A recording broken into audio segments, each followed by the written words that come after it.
Este himno nos lleva a, por lo menos en algún momento de este servicio divino, que amar solamente al Dios de la vida, a Yahvé Todopoderoso, que en su amor infinito nos ha regalado la salvación al haber enviado a su Hijo amado Jesucristo a pagar nuestro rescate en la cruz del Calvario. Por eso el Señor Jesús en sus enseñanzas decía amar a Dios sobre todas las cosas. Y este himno nos recuerda amarte solo a ti, Señor. Así que el tema de este día se trata: Señor, ¿a quién podremos ir? Sino a ti, que eres el Dios de la vida. No hay nadie más a quien podamos ir, sino al Dios de la vida, Yahvé, en el nombre de Cristo, su Hijo amado. ¿Quién dice amén? Así que, queridos hermanos, vamos a meditar este día las palabras del Evangelio, que aparte de históricas son vigentes hoy en día. En el Evangelio, en el día de hoy, en el verso 60 del capítulo 6, dice que la muchedumbre, los que seguían a Jesús y habían escuchado las enseñanzas de que antes se decía ojo por ojo, diente por diente, ahora te digo, ama a tu enemigo, les pareció muy chocante. Y todavía a nosotros nos parece muy chocante. Y cuando decía, si te pegan en una mejilla, ofrece la otra. Y todavía hoy en día, no más o menos ayer, alguien me dijo, yo iba a ser un predicador, pero no pude entender ni pude poner en práctica poner la otra mejilla. Y eso creo que nos pasa a todos, porque nos cuesta poner la mejilla. Al contrario, contestamos vomitando odio y resentimiento, blasfemando. Y por eso, también para nosotros podríamos decir, ¿y quién podrá seguir esos mandatos de Cristo? Como dijeron esos discípulos de Él hace 2000 años. Entonces el Señor Jesús, que conoce los corazones de nosotros, dice, esto les ofende. O alguien dijera, Padre, usted usa el púlpito para atacarnos, porque no podemos entender de otra manera. Pero si lo entendiéramos, que es el mensaje de Dios y es Cristo el que está hablando, entonces Cristo diría, verdad que esto les ofende, porque sabe que le estoy hablando, dice la verdad, porque Cristo conoce todo. Así que Él sabía que muchos de ellos dejaron de creer. ¿Y qué pasó? Dejaron de seguirlo. Y tanto es así que sus propios apóstoles, después de que juraban y perjuraban que ni Dios quisiera que le fueran a hacer algo, porque ellos daban la vida por Él, y en el momento que lo tomaron preso en el jardín de Getsemaní, lo dejaron solo y lo negaron. Si podemos analizar nuestra propia persona, no fijarnos en los demás, nuestra propia persona, ¿cuántas veces hemos dejado de seguir a Jesús? ¿Cuántas veces hemos preferido seguir a nuestros propios dioses? Y no es que tengamos imágenes, y no es que seamos idólatras en otras confesiones paganas, sino que cada uno de nosotros tenemos nuestros propios dioses. Y a veces nuestro propio Dios se convierte en la ropa sucia, se convierte en la casa sucia, el carro descompuesto, las visitas. Y entonces el Dios de la vida pasa a segundo plano. Ya no es primero Dios sobre todas las cosas. Entonces, al saber el Señor Jesús que muchos los habían abandonado, vean ustedes lo que dice en el verso 67. Les preguntó a sus discípulos: ¿también ustedes quieren irse? Váyanse. ¿Qué contestó el Pedro? Aquel que era bravucón, aquel que juraba que no iba a traicionar al Señor, al que Jesús le dijo: eres Pedro, y sobre ti fundaré mi iglesia, y que muy literalmente lo han tomado para decir que Pedro es la cabeza de la iglesia, cuando sabemos que no, que la cabeza de la iglesia es Cristo Dios mismo. Pero ese Pedro, ese imperfecto, sabía que no iba a encontrar en nadie lo que Dios había mandado, y por eso él contestó: Señor, ¿a quién podremos ir? Tus palabras son palabras de vida eterna. Fíjense, el Pedro imperfecto dijo: ¿a quién podré ir sino a ti, que eres Dios? Señor significa Dios. Tu mensaje es vida eterna. ¿Cuántos de nosotros hemos comprendido ese mensaje? Que el Evangelio es vida eterna, que la palabra de Dios es vida eterna.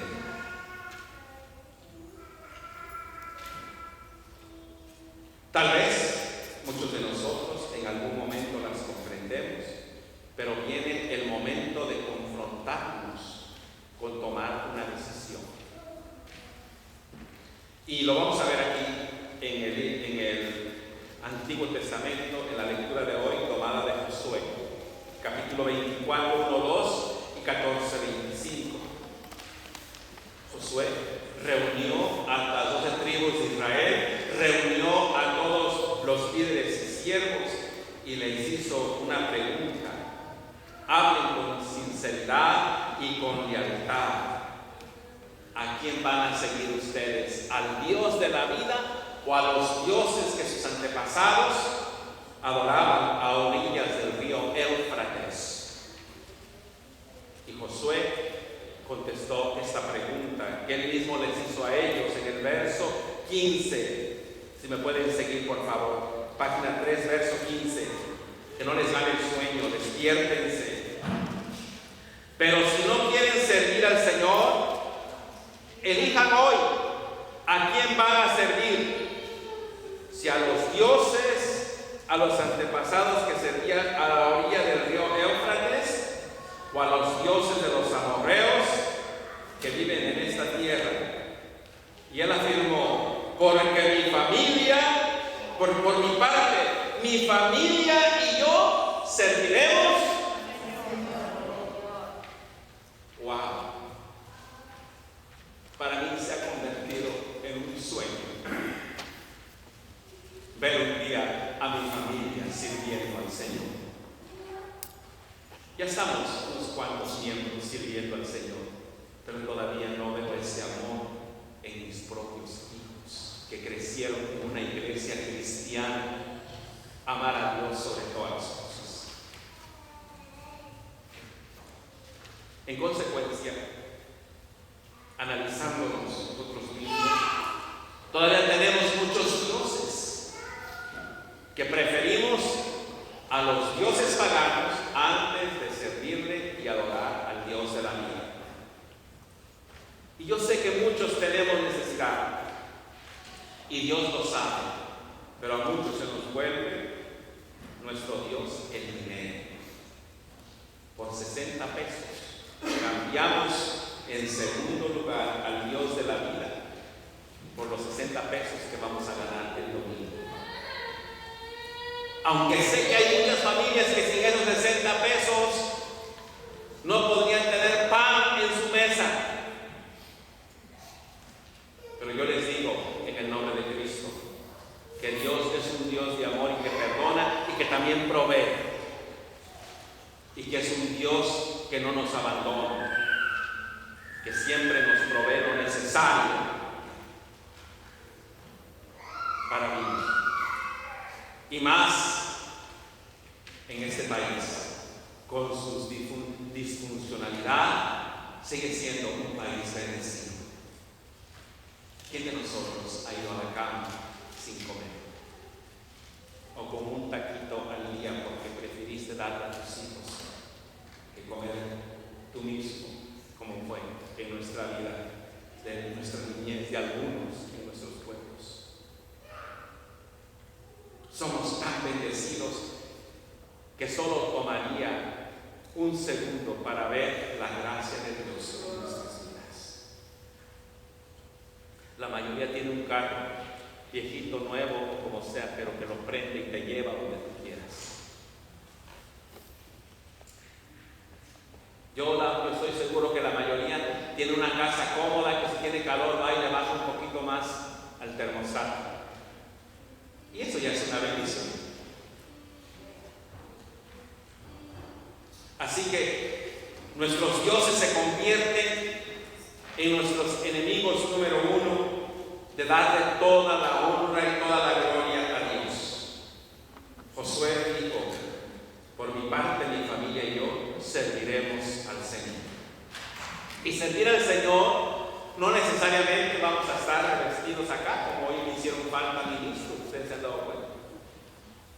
Servir en esta obra de Dios abarca desde el que viene y barre, trapea, hace las flores, prende las velas, prepara los signos, practica. Ustedes no se imaginan desde cuánto tiempo por adelantado empieza la preparación del culto divino hoy para darle gracias a Dios. Se planea con un mes de anticipación, se estudian las escrituras por un mes de anticipación. Todo el mundo toma su ministerio con seriedad y se empieza a preparar por mucho tiempo antes, esperando que le demos de lo mejor de nosotros mismos al Dios de la vida. ¿Quién dijo amén? Amén. Él les hizo muchas preguntas al pueblo de Israel hasta que finalmente ellos contestaron en el verso 24 de la primera lectura. Y el pueblo respondió: nosotros serviremos al Señor nuestro Dios y haremos lo que Él nos diga. Ahora se las pregunto yo a ustedes, pueblo de Dios en la iglesia de la Santa Natividad, ¿podrían responder así ustedes? ¿Podrían por lo menos leerlo y decir juntos: nosotros serviremos Señor nuestro Dios y haremos lo que Él nos diga? Si lo hiciste con tus labios y lo seguiste en tu corazón, el Dios de la vida lo sabes. Porque todos podemos hacer algo para glorificar a Dios. ¿Quién dijo amén? Todos somos especiales. Todos somos los hijos de Dios. Somos el pueblo de Dios. Pero falta hacer algo que nos cuesta mucho a todos. A todos, no hay nadie, a todos. Dice en el verso 18 del Salmo 34 del día de hoy: cercano está el Señor a los quebrantados de corazón. Y quebrantado no quiere decir lastimado porque te fue mal en la feria, lastimado porque te insultaron. Dice humillado. Quebrantado es humillarse ante Dios. Y cuando vienes como aquel republicano que llegó y que cobraba impuestos y se paró y dijo: Señor, ni me atrevo a acercarte al altar, ni siquiera a levantar mi mirada hacia ti, porque soy tan pecador, soy tan malo que no merezco nada de ti. Ese era un corazón quebrantado. Mas sin en cambio, un maestro de la ley que también estaba ahí dice: Señor, me tienes que bendecir, me tienes que ayudar, porque mira, yo soy fiel en mi diezmo, yo asisto siempre a los servicios, yo no soy como ese republicano, mira, yo te doy mi ofrenda. Ven un corazón orgulloso y un corazón quebrantado, con quien nos identificamos. Yo siento que también yo a veces tomo la actitud de ese escriba y siento que tengo el derecho de pedirle a Dios, cuando en realidad soy una persona finita, insignificante. Y yo creo que muchos hacemos eso. ¿Por qué a mí me pasó? Si yo soy tan bueno, ¿por qué a mí? ¿No han escuchado ese comentario? ¿Cuál posición vas a tomar? El corazón quebrantado, humillado, que nos cuesta mucho, porque la soberbia nos vence. La soberbia es la número 1 enemiga de Cristo, de Dios. No podemos representar a Cristo con un corazón soberbio, sino con un corazón humillado, quebrantado. El apóstol San Pablo a la iglesia de Éfeso le dijo: estén sujetos los unos a los otros por reverencia a Dios. Y diría a la iglesia de la Santa Natividad: estén sujetos los unos a los otros por reverencia a Dios. ¿Qué quiere decir? Respétense, ámense los unos a los otros por el amor que le tenemos a Cristo Jesús. Es bonito escuchar ese amor. Por eso el apóstol San Pablo nos habla a los matrimonios y los compara como la iglesia. Y para explicarles un poquito, muchos de nosotros, como si estuviésemos en una carrera para ver quién despotica más en contra de su cónyuge, o de su esposa, o de su esposo, y tratar de ponerlo en ridículo, pensando que así estamos haciendo bien. O cuando estamos en una reunión familiar y despoticamos en contra de nuestra esposa para herir a la familia de nuestra esposa y tratar de hacer un trapeador. Eso es sinónimo que respetamos a nuestra esposa o a nuestro esposo. Claro que no. Ayer alguien de la iglesia compartió una meditación que tiene mucho sentido. Muchos de nosotros estamos muy pendientes para ver si el hermano, la hermana, el amigo, la amiga, el esposo y la esposa, cuántos errores cometió para hacerse respetar. Y se nos olvida de las virtudes.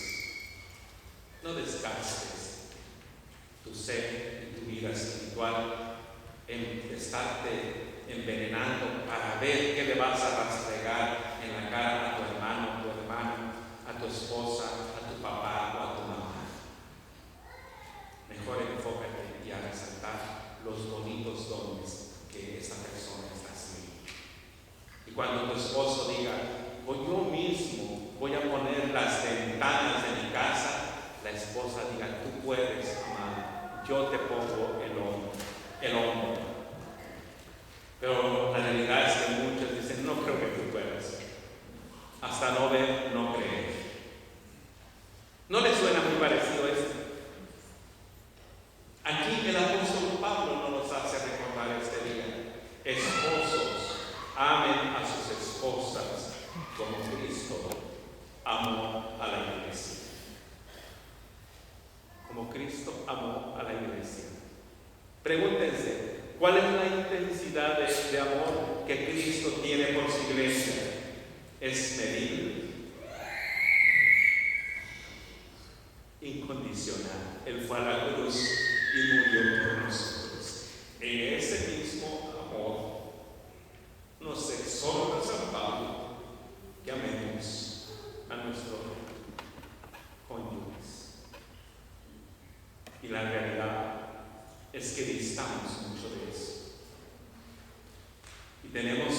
que ir a nuestra fe en Cristo Jesús para poder reivindicar nuestra fe.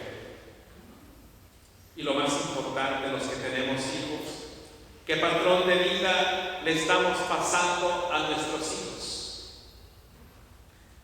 ¿O qué ejemplo y patrón de vida estamos dando como iglesia de Jesucristo?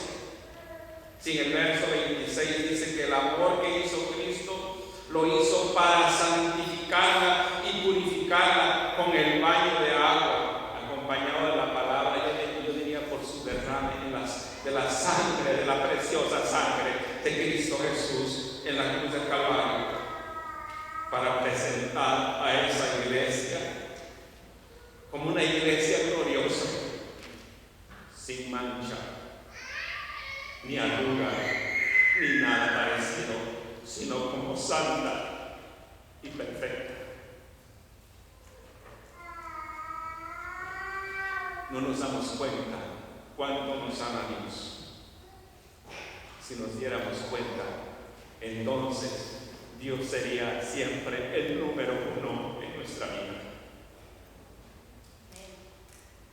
Y si hubiera esa unidad de ese amor número uno de Dios en nuestras vidas, no habría tantas denominaciones para despotricarse los unos a los otros. Porque, como dice Efesios, hay un solo Señor, una sola fe, un solo bautismo, un solo Dios y Padre de todos, que está en todos. Queridos hermanos, el apóstol San Pablo nos recuerda en el verso 33, en todo caso, que cada uno de ustedes ame a su esposa como a sí mismo y que la esposa respete a su esposo. ¿Por qué lo compara como parte de la iglesia? Porque el fundamento de la iglesia es Cristo y los miembros de la iglesia son las familias. Y estas familias son los cimientos de nuestros hijos que han de vivir sus propias familias y que ellos vayan y recuerden a cómo los criamos, cómo crecieron. Y tal vez en la adolescencia, en nuestra rebeldía, nos apartamos de Dios, pero a la larga, esa enseñanza que crecieron en Cristo Jesús los hace traer otra vez a la presencia de Cristo. Así que, queridos hermanos, como dije en el principio, ¿a quién podremos ir? Sino al Señor de la vida, al que todo lo puede, a Dios mismo. Porque hoy que hemos entendido que Él nos ama con un amor interminable y que en ese mismo amor se fundamenta su iglesia. Amén. Sea Dios Padre, Dios Hijo y Dios Espíritu Santo, gloria por los siglos de los siglos. Amén. Nos ponemos de pie.